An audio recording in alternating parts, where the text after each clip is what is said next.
Bisley Workwear now proudly sponsors Trade Legends.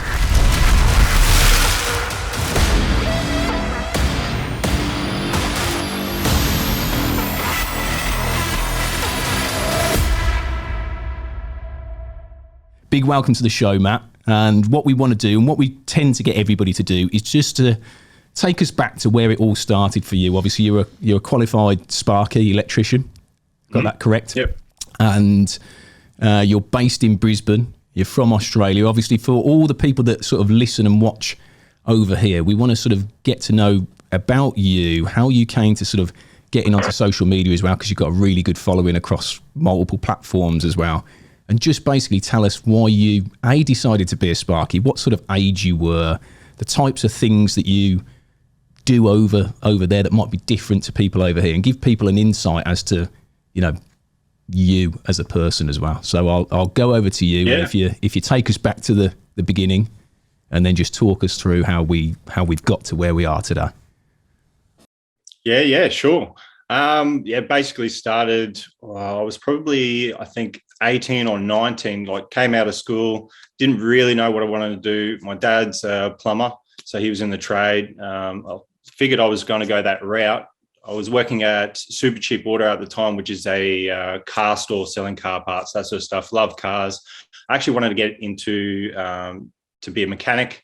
Started a course where you do a couple of weeks, you can see if you like it, that sort of thing.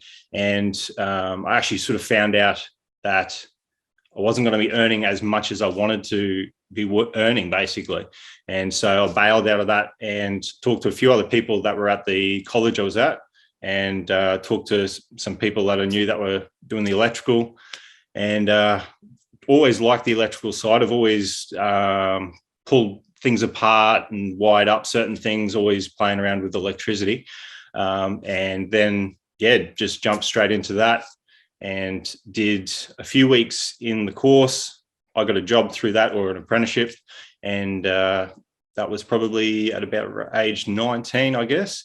And I've actually been with the same company ever since. It's been roughly 15 years now. Absolutely loved it though. Did the 4 years, did a whole pile of different work, and still with the same company. Never went out on my own, not yet anyway. But absolutely love it. I know obviously when you're with a company, it's not something that you talk about. I mean, a lot of people have aspirations to go out on their own, and sometimes the grass isn't greener on the other side. I mean, is there any situation where you find yourself where you might think about doing that? Because I'm sure it crosses every trades person's mind. But I mean, it's unheard of really now, isn't it, that somebody's been with a company for 15 years? But that's probably testament as well to the company that you work for.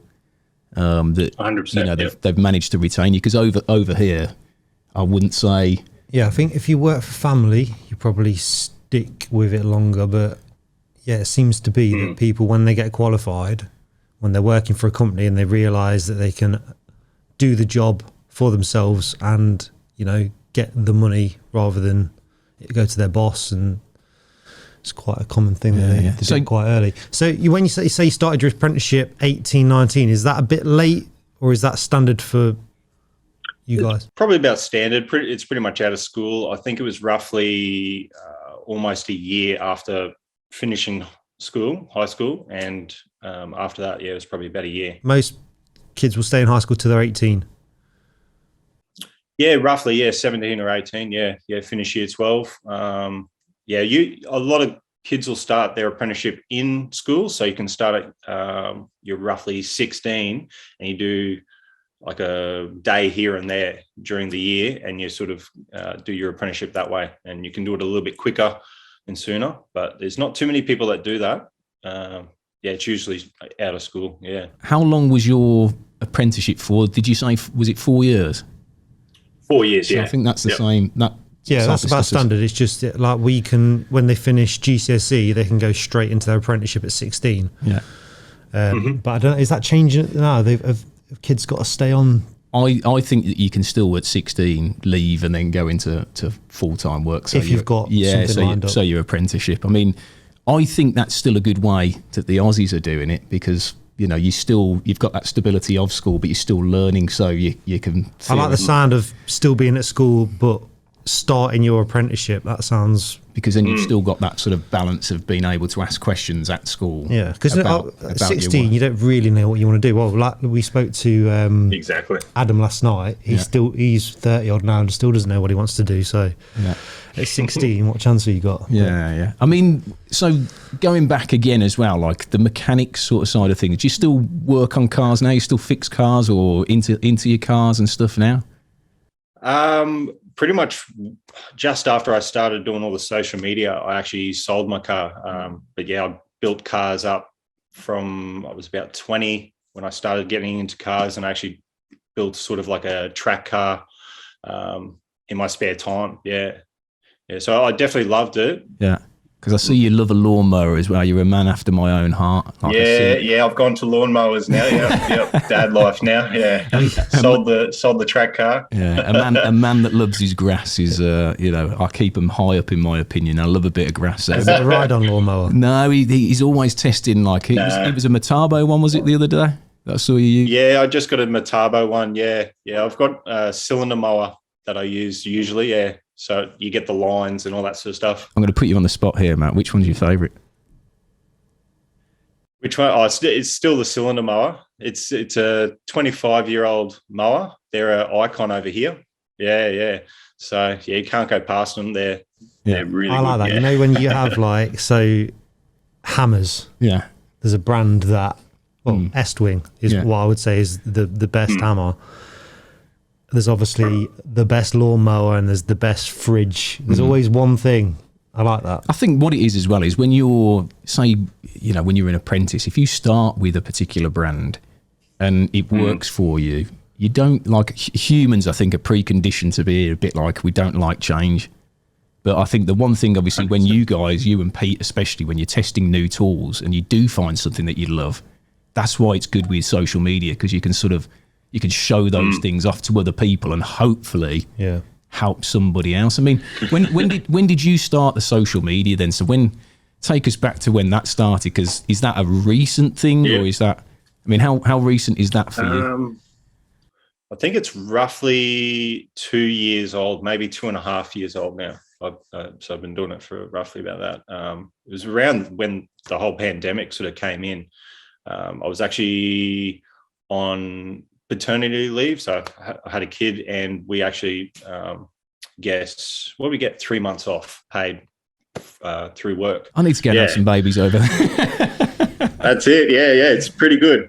So while that happened, I had a bit of free time, and I may as well get into how I started it. I had to get on my tools because I had a van for work. I had a company car. For insurance, I had to write a list of all the tools and take a photo and all that sort of stuff. I think you actually talked about it in one of your last episodes. I got it all out and realized how many tools I actually sort of had. So I ended up taking photos and putting it onto Instagram on my normal account, and actually sort of got some interaction from it. And I actually found the whole community, the online community for tools. Because I've always loved tools. That's been one of the big parts of being in the trade.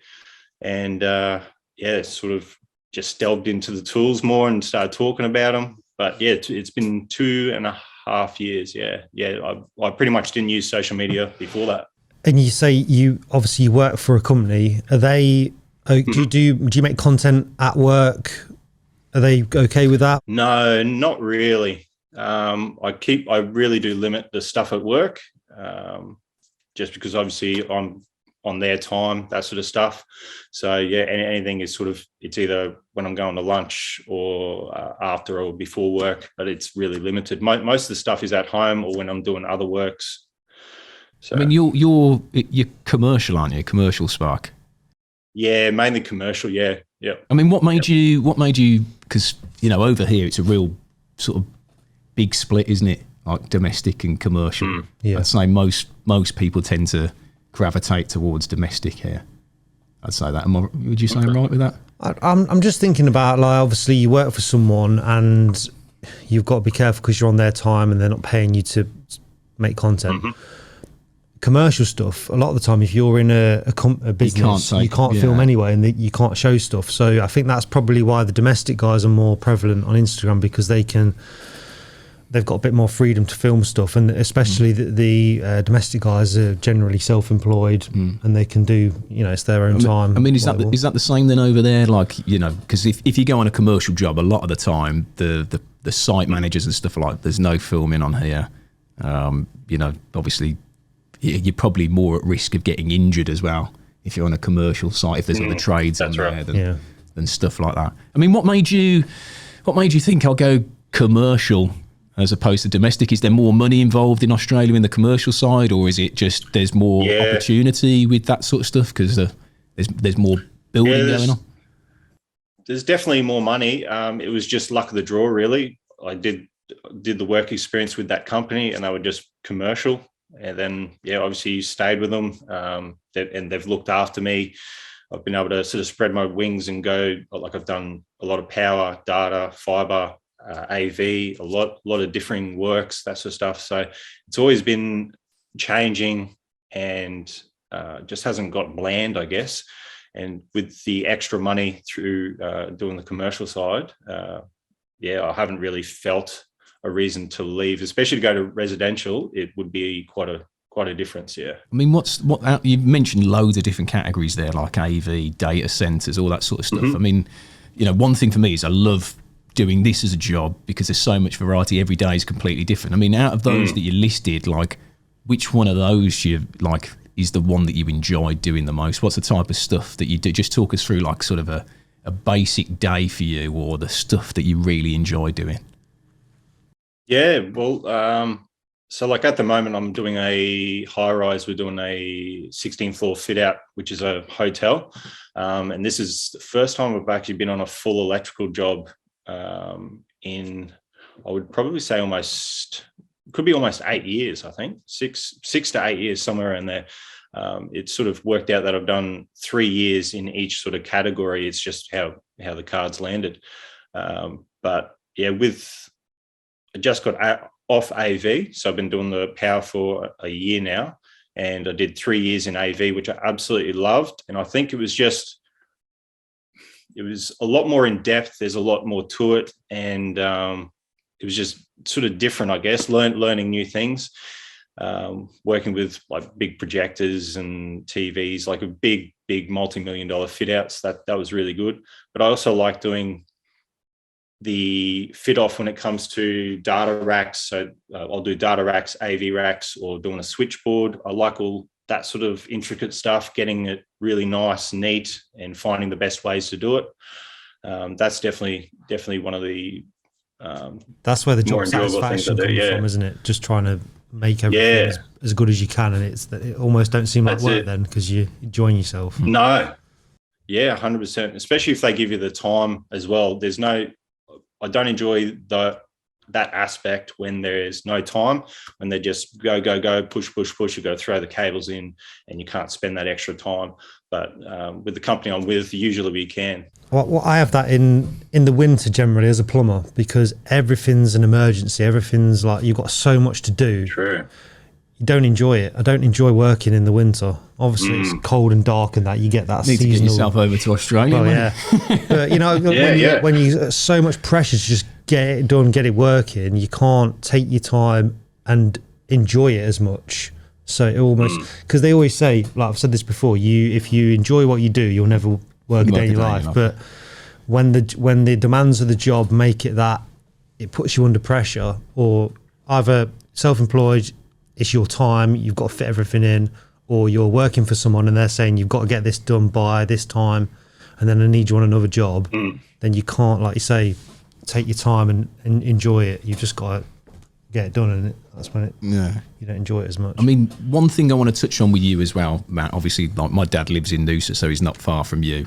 Over here with COVID, obviously everybody's still been working in construction and stuff like that, so we've been super lucky ourselves in this, the trade industry to continue. I know over there they closed the borders, and I know sort of, southern Australia and New South Wales have had a few issues, and obviously people getting locked down. I just want to get a different perspective, because obviously, everybody has been affected by whatever's gone on around the world, and just want to get like a perspective from yourself. Obviously, has it affected stuff for you? Have you found that people are still willing to spend money to do refits or new builds? Just tell us a bit about sort of your sort of how would I say, experience from it all over the last sort of 2 years. Obviously, you've started your social media. That's gone fantastic for you. But from the work side, obviously, many people have been stressed out. They've had too much work. Everybody wants their house renovating, or they want something building. I mean, how has it been for you? Have you noticed more work? Have you noticed less work, but more larger scale jobs? How's it sort of affected the industry over there? The overall industry, because I talked to quite a few people, it's mainly online, from all the different states and all that sort of stuff, but everyone's pretty much booming, especially residential. Residential is just flat out. Most guys can't get a break at the moment. It sort of slowed down. It sort of slows, it goes up and down all the time with commercial, depending on the lockdowns and all that sort of stuff. But for the company I work with, we haven't noticed too much.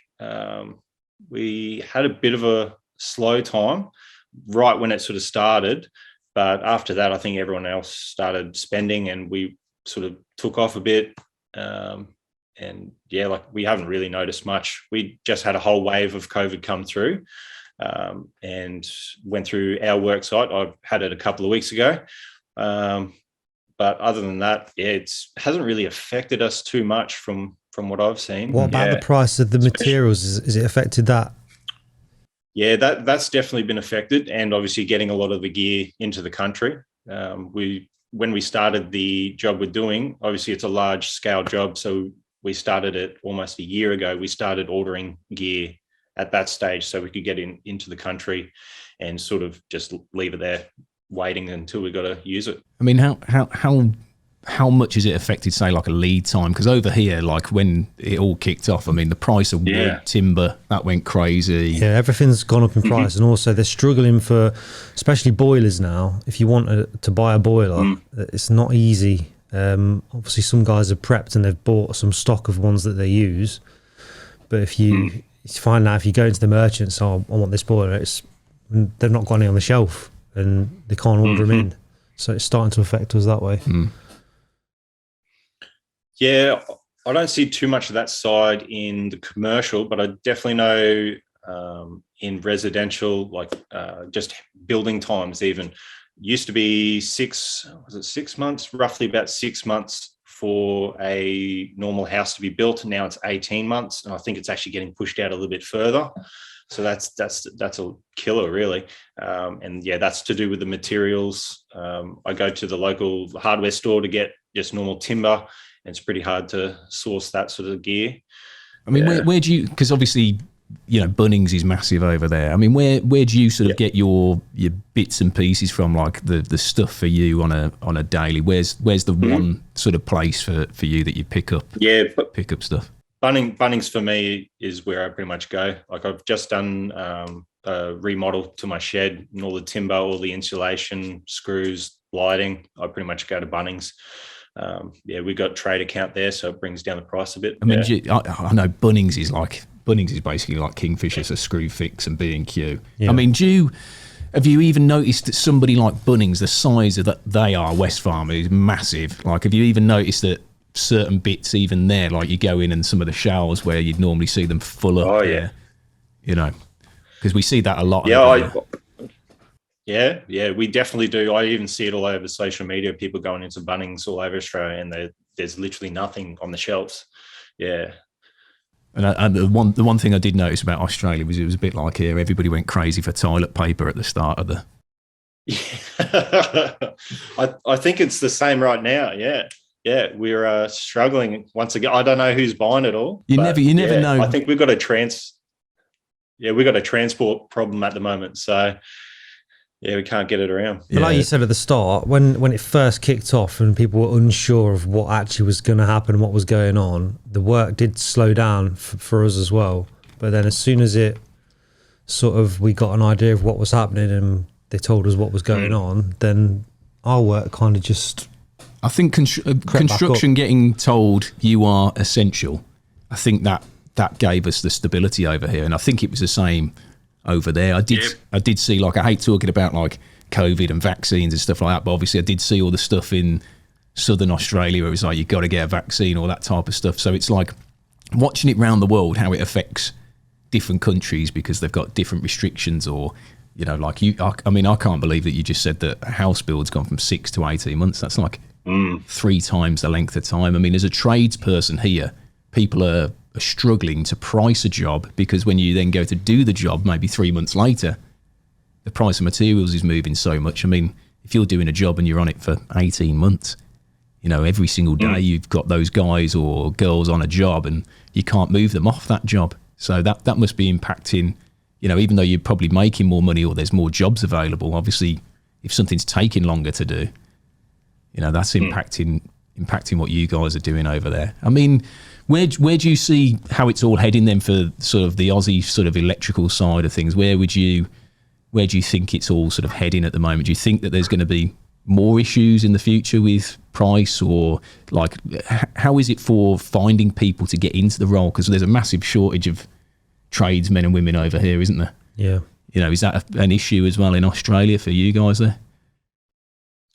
It's actually hard to tell, and it's something I've sort of tried to look into, because the government will say one thing with numbers, but where they're saying that I think they're saying not enough, whereas I don't know too many companies that are hiring very many people.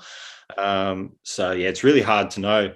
But yeah, I definitely meet a lot of people that are trying to get in, and where I am, it's a little bit different. I don't know how you guys go over there, but we're sort of going to labour hire more. So we've got extra side companies that will have all the labour. So you'll be hired by them, and they'll put you into certain jobs with other companies, and then they can pull you out of that whenever, rather than having them direct with the company, and they've got to be made redundant if they don't have any more work and all that sort of stuff. It's a bit more like a temporary workforce. Yeah, pretty much. Yeah. It's just a labour hire workforce, and that's been changing quite a bit over the last few years. And I don't know if it's for the better. It does have its pros, but I think it's got a lot of cons really as well. Yeah. I mean, is it? Sorry. Yeah, go. Is a trade in Australia? Is it highly regulated? Is it a sort of career to aspire to? Are you kind of well thought of? Encouraged at school as well. Because one thing over here that we always complain about on the show is that there's not, you know, you go to school and it's like, yeah, you got to go to uni.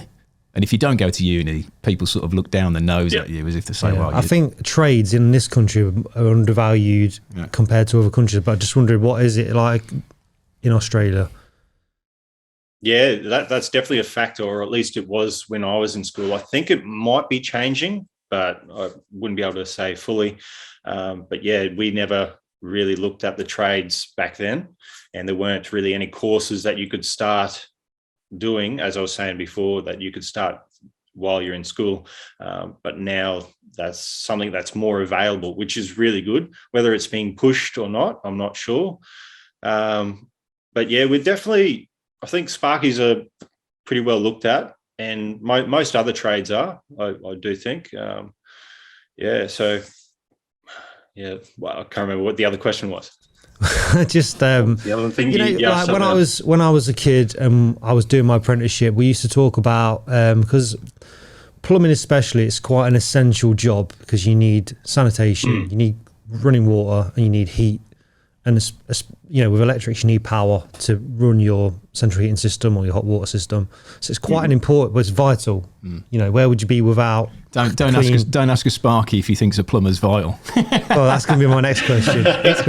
Matt's all right because his dad's a plumber. Where would you be without clean running water, without central heating, without power? And you wouldn't be very well. You'd be in hospital probably. That's so true. It's a very important job, but I don't think in this country we're held in as high regard as we should be. But I remember when I was an apprentice, especially, we used to talk about, like, in America, if you were a plumber, you were like up there with being a doctor or a lawyer or something. They're well thought of. And I just wondered if it was similar, in society. Plumbers are down here in Australia, Sparky. And then my next question was going to be, do you have we have banter between Sparkies and plumbers mainly because plumbers are the top trade. But is it the same over there? Have you got plumbers and Sparkies? Are they the ones that you have the best banter with? Yeah, definitely. Because they pretty much sort of change depending on which is better or which is more highly paid and all that sort of stuff. But yeah, we definitely give banter back and forth. It's definitely a lot of fun. I do a lot of it on my social media, that's for sure. Yeah, I try to as well. I try to have a dig at an electric every time I get a chance. Right, Ryan Davis is the one. Davis, he always he just goes in hard on plumbers and just anybody that likes DeWalt as well. He's clearly a failed plumber. He wanted to be a plumber and he had to settle for electrics. I mean, just another quick question before we let you go, because I'm always sort of like mindful of time when I'm taking up time when you're at home and stuff like that. All good. I mean, across social media, then, like, I'll ask you a few questions. Which is your favourite platform? Mm-hmm. That's a hard one. Which one do you enjoy doing most? TikTok. Probably TikTok. It's more free flow and the interaction's higher and just easier. Yeah, it doesn't have to be polished either, does it? I had to get my head around that. No. Just throw it up there. No, I think you almost have to leave that behind. Yeah. So if you could name some other accounts apart from yourselves, whose content do you enjoy watching? Obviously, I've got a few myself on there, but whose pages? That it doesn't have to be trade related, but whose content do you like to watch? So what's the type of stuff that engages you? Oh, it's a tough question, isn't it? Yeah, it is. Like one of the there's Sparky Voss, so she's a Sparky that's over here. There's I follow Vanderlands. He's a lawn guy. I always watch his stuff for all his updates and all that sort of stuff. Vanderlands, who else have we got? I'd have to have a look. Who else is up the top? I do follow Ryan, R. Davies Electrical. Yeah, he's a good guy. Yeah, definitely. Yeah, we've got a bit of banter going back and forth. Does he wind you up about stuff that you do as an Aussie Sparky? Because I always see him going back and forth with American Sparky. Yep. Just like you guys are. Yeah. You know. Yeah. So originally it was about the twisting cables or something. Yeah, pretty much twisting and the Wagos, and like we don't use any of the I can't remember what the other ones are called because we don't use them at all. But we use BP connectors. But at the end of the day, we actually use different cable. So that was the main difference with twisting. But yeah, we went back and forth a few times. Yeah, he's got some funny posts on that. Do you find that because when I do anything, especially gas related, because in the UK we can run gas in copper pipes. Now, whenever I do any content with gas in copper, you'll get Americans commenting saying that's illegal. You can't do that because they have obviously different codes for different countries. And in America, especially, each state has its own code where you might do a plumbing job in one state and in another state, you can't do it like that.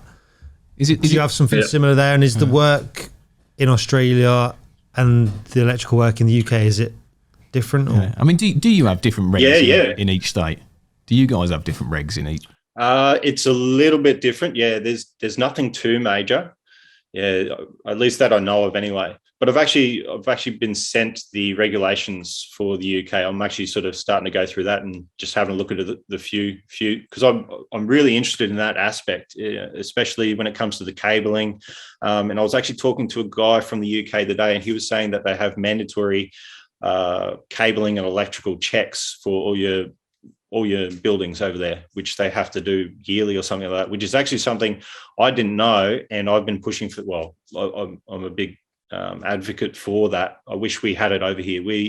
We are self-regulated as Sparkies over here, which I guess can be good, but at the end of the day, we're not getting checked. So I've got some plans this year maybe to we're talking to, I don't know if you know Mechanical Hub, and I've got these plans to go, say, to America and work for a week with an American plumber. Yeah, great. Is that something that you'd be interested in, maybe coming over to the UK and doing a week with Ryan, or maybe him coming over to you and working through it with you just to make content? We'll bring you over, Matt, because obviously you work with Unilight as an ambassador, and you can spend a week giving Ryan some. But is that something that interests you? Do you think you'd like to? 100%. It was a week or two ago. I was talking to Ryan about it. Yeah, it would be definitely something I would love to do. Yeah, go to a few different countries and see how they do it, and see, I guess, what the differences are. You can pick apart his work then, because he loves his work. Oh, 100%. The banter would be good. No, it's a good idea. International banter, but no, just like for an experience, you could learn something, and obviously you can make content for all your channels. Yeah, well, I think that's the big one. A lot of people are wondering that. So, well, if you want me to, I'll come out and work with you. He's like, I'll do it. He's paying for the flight. Yeah. So, I mean, is there anything else that you wanted to ask, Matt? Or, I mean, is there anything for you then? Because we always give people like the final thought. Like Jerry Springer, we always ask you for your final thought. Any advice or any sort of like projects, or if you want to like plug yourself, is there anything else that you think people should know about, or anything that you've got coming up that's a big job, or stuff like that you're passionate about outside of what you do? I mean, is there anything like that, Matt, that you...